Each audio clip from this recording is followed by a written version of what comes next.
peristiwa Isra Mi'raj yang menakjubkan. Peristiwa Isra Mi'raj disebutkan dalam Al-Quran, surat Al-Isra ayat 1, surat An-Najm ayat 13 hingga 17, juga di beberapa hadis. Arti kata Isra adalah perjalanan Nabi Muhammad SAW dari Masjidil Haram ke Masjidil Aqsa. Sedangkan arti dari Mi'raj yaitu kelanjutan dari perjalanan Nabi untuk naik ke Sidratul Muntaha, langit yang tertinggi. Tatkala Nabi Muhammad SAW sedang berada di suatu tempat bernama Al-Hijr, beliau didatangi oleh malaikat Jibril. Jibril hendak mengajak Nabi ke sumur Zam-Zam yang terletak tidak jauh dari Ka'bah. Di tempat inilah Jibril membelah dada Nabi Muhammad untuk kedua kalinya. Dahulu ketika beliau masih berusia 4 tahun, Jibril pernah melakukan hal yang sama. Wahai Nabi, tenangkan dirimu dan berbaringlah. Aku akan mensucikan hati dan jiwamu. Pembelahan dada Nabi kali ini dilakukan sebagai persiapan untuk bertemu dengan Allah Subhanahu wa Ta'ala. Segala prasangka buruk yang tersimpan dalam hati beliau, meskipun hanya secuil, harus dibersihkan terlebih dahulu. Ketika dirasa telah cukup, Jibril mengembalikan keadaan seperti semula, seolah-olah tidak terjadi apa-apa. Ketika Nabi membuka mata, beliau melihat ada seekor hewan menyerupai kuda, lengkap dengan pelana dan tali kekangnya. Hewan bernama buruk tersebut terakhir ditunggangi Nabi Isa sekitar 500 tahun yang lalu. Kecepatan buruk sejauh kedua mata memandang. Wahai buruk, sebaik-baik orang yang menunggangimu adalah Muhammad. Engkau sungguh beruntung kali ini.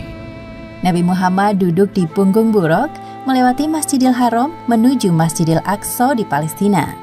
Jibril mengajak Nabi untuk sejenak melupakan kota Mekah yang penuh masalah. Perjalanan pada malam hari inilah yang disebut peristiwa Isra. Sebagaimana yang disebutkan dalam Al-Quran, surat Al-Isra ayat 1. Maha suci Allah yang telah memperjalankan hambanya pada suatu malam dari Masjidil Haram ke Masjidil Aqsa, yang telah kami berkahi sekelilingnya agar kami perlihatkan kepadanya sebagian tanda-tanda kebesaran kami. Sesungguhnya dia maha mendengar lagi maha mengetahui. Buruk melesat dengan kecepatan tinggi. Sesampainya di Masjidil Aqsa, Nabi menambatkan buruk di sebuah besi dan berjalan memasuki masjid. Lalu beliau sholat 2 rakaat. Selepas sholat, malaikat Jibril membawa 2 buah minuman ke hadapan Nabi Muhammad. Gelas pertama berisi khamr dan satunya berisi susu. Wahai Muhammad, pilihlah salah satu di antara 2 minuman ini. Ternyata Nabi Muhammad mengambil gelas yang berisi susu. Wahai Muhammad, engkau telah memilih sesuai fitrah. Setelah itu, malaikat Jibril mengajak Nabi Muhammad naik ke langit. Inilah yang disebut peristiwa Mi'raj.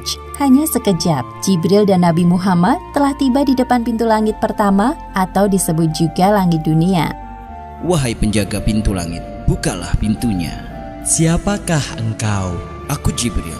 Siapa yang bersamamu? Muhammad. Apakah dia telah diutus kemari? Ya, Muhammad telah diutus. Malaikat penjaga pintu langit segera membukakan pintu dan menyapa Nabi Muhammad. Selamat datang di langit dunia, wahai Muhammad. Sungguh orang terbaik telah datang. Jibril dan Nabi Muhammad memasuki langit yang pertama. Mereka berjalan melewati seorang laki-laki dengan ruh-ruh manusia di samping kanan kirinya. Ketika melihat ke arah kanan, laki-laki itu tertawa. Sedangkan ketika laki-laki itu melihat ke arah kiri, beliau tampak sedih. Siapakah laki-laki itu, wahai Jibril? Dia adalah Adam, manusia sekaligus nabi pertama di bumi. Ucapkan salam kepadanya. Nabi Adam yang mengetahui kedatangan Nabi Muhammad langsung mengenali beliau dan menyapa dengan hangat. Assalamualaikum warahmatullahi wabarakatuh. Waalaikumsalam warahmatullahi wabarakatuh. Selamat datang, wahai putraku yang soleh. Malaikat Jibril menjelaskan penampakan para ruh di sekitar Nabi Adam kepada Nabi Muhammad. Para ruh sebelah kanan beliau adalah ruh para syuhada, sedangkan ruh yang berada di sebelah kiri beliau adalah ruh orang-orang yang sengsara. Selain itu, Nabi Muhammad juga diperlihatkan azab bagi orang yang gemar memakan harta anak yatim. Selanjutnya, Jibril mengajak Nabi Muhammad untuk naik ke langit kedua. Jibril kembali meminta izin kepada malaikat penjaga pintu langit. Terjadi percakapan yang sama seperti sebelumnya. Sungguh tamu terbaik telah datang. Di langit kedua ini, Nabi Muhammad bertemu dengan Nabi Yahya dan Nabi Isa. Jibril mengingatkan Nabi Muhammad untuk menyapa keduanya. Assalamualaikum warahmatullahi wabarakatuh. Waalaikumsalam warahmatullahi wabarakatuh. Selamat datang wahai Nabi Muhammad yang saleh. Semoga kebaikan selalu tercurahkan kepadamu.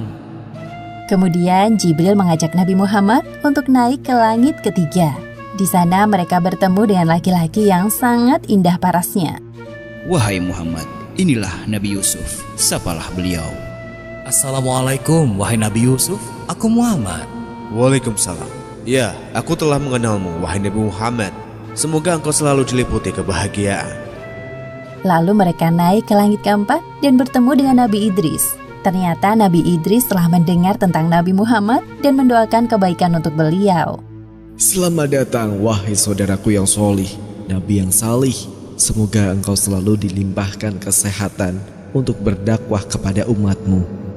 Selanjutnya Jibril dan Nabi Muhammad melanjutkan perjalanan menuju langit kelima. Di sana Nabi Muhammad melihat Nabi Harun dan menyapanya. Nabi Harun menyambut beliau dan mengakui kenabian Muhammad. Ketika sampai di langit keenam, Nabi Muhammad melihat sosok Nabi Musa. Nabi Musa membalas salam dan mengakui kenabian beliau. Namun tiba-tiba Nabi Musa menangis. Jibril yang penasaran bertanya kepadanya. Wahai Musa, mengapa engkau menangis? Aku menangis karena ternyata ada nabi yang diutus setelahku, tapi umatnya lebih banyak yang masuk surga dibandingkan umatku. Setelah berpamitan dengan Nabi Musa, Jibril mengajak Nabi Muhammad untuk naik ke langit ketujuh. Di sana mereka bertemu dengan Nabi Ibrahim. Ya Rasulullah, ini adalah Nabi Ibrahim, bapak para nabi. Selamat datang wahai cucuku yang saleh. Senang sekali berjumpa denganmu. Wahai Muhammad, sampaikan kepada umatmu salam dariku. Katakan kepada mereka bahwa surga itu nyata. Tanahnya subur, ada beraneka ragam tanaman tersedia untuk memanjakan mata dan lidah mereka. Semua hal yang mereka inginkan tersedia di surga. Di langit ketujuh inilah Nabi Muhammad diperlihatkan surga. Beliau masuk ke dalamnya dan tidak berhenti untuk bertasbih memuji kebesaran Allah Subhanahu wa Ta'ala. Subhanallah, Maha Suci Allah. Seusai berkeliling surga, tibalah saatnya bagi Nabi Muhammad untuk naik ke Sidratul Muntaha. Pada momentum ini, Jibril menampakkan wujud aslinya sebagai malaikat. Wahai Rasulullah, sebentar lagi engkau akan bertemu dengan Sang Penciptamu. Namun, aku tidak bisa mengantarmu. Sebagaimana yang disebutkan dalam Al-Quran surat An-Najm ayat 13 hingga 18. Dan sesungguhnya Muhammad telah melihat Jibril itu dalam rupanya yang asli pada waktu yang lain, yaitu di Sidratil Muntaha. Di dekatnya ada surga tempat tinggal. Muhammad melihat Jibril ketika Sidratil Muntaha diliputi oleh sesuatu yang meliputinya. Penglihatannya, Muhammad tidak berpaling dari yang dilihatnya itu dan tidak pula melampauinya. Sesungguhnya dia telah melihat sebagian tanda-tanda kekuasaan Tuhannya yang paling besar. Tiba-tiba Nabi Muhammad dinaikkan lagi menuju Allah Subhanahu wa Ta'ala. Tubuhnya mendekat kepadanya dalam jarak yang tidak jauh. Namun Nabi Muhammad tidak dapat melihat Allah Subhanahu wa Ta'ala secara langsung. Beliau melihat Allah Subhanahu wa Ta'ala dengan hatinya. Pada saat itulah Allah Subhanahu wa Ta'ala mewajibkan hambanya untuk sholat 50 kali sehari semalam. Setelah Nabi Muhammad menerima tugas dari Allah Subhanahu wa Ta'ala, beliau turun. Di langit ke-6 Nabi Muhammad berjumpa dengan Nabi Musa. Mereka saling berbincang. Wahai Nabi Muhammad, apa yang Allah perintahkan kepadamu? Sesungguhnya Allah Subhanahu wa Ta'ala mewajibkan kepada umatku untuk sholat 50 kali sholat sehari semalam. Kembalilah wahai Muhammad, mintalah keringanan kepada Allah.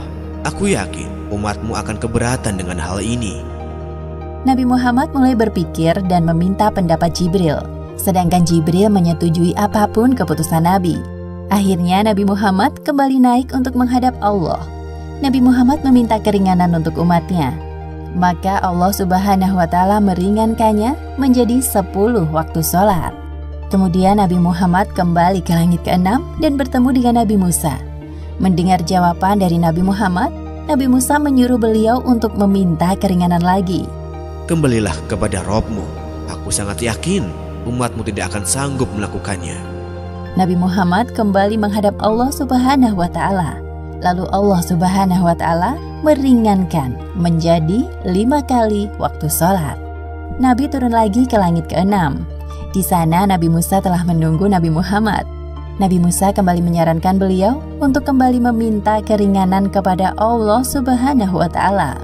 Wahai Nabi Musa, aku telah malu kepada Robku. Aku rela dengan keputusan ini. Kemudian Nabi Muhammad berpamitan dengan Nabi Musa dan meneruskan perjalanan. Ketika itu terdengar suara dari langit. Wahai Muhammad, engkau telah menyetujui farduku dan aku telah memberikan keringanan untuk para hambaku.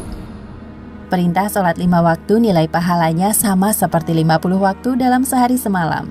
Allah Subhanahu wa Ta'ala sangat menyukai ibadah sholat karena membuat umatnya terus ingat kepadanya. Serangkaian perjalanan Isra Mi'raj Nabi Muhammad akhirnya usai.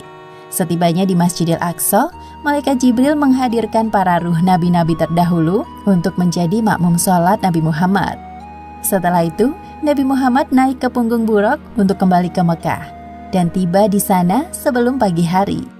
Demikianlah akhir kisah peristiwa Isra Mi'raj yang menakjubkan. Hikmah yang dapat kita ambil dari kisah ini diantaranya: pertama, peristiwa Isra Mi'raj merupakan sebuah penghormatan dan penghibur bagi Nabi Muhammad setelah ditimpa ujian yang bertubi-tubi, seperti ditinggalnya Abu Thalib, Khadijah, penyerangan penduduk Taif. Namun beliau berhasil melewati semua itu dengan sabar dan tawakal. Kedua, hendaknya kita bergegas melaksanakan sholat ketika telah masuk waktu, karena Nabi Muhammad telah meminta keringanan kepada Allah Subhanahu wa Ta'ala untuk sholat hanya 5 kali sehari semalam. Wallahu a'lam bishawab.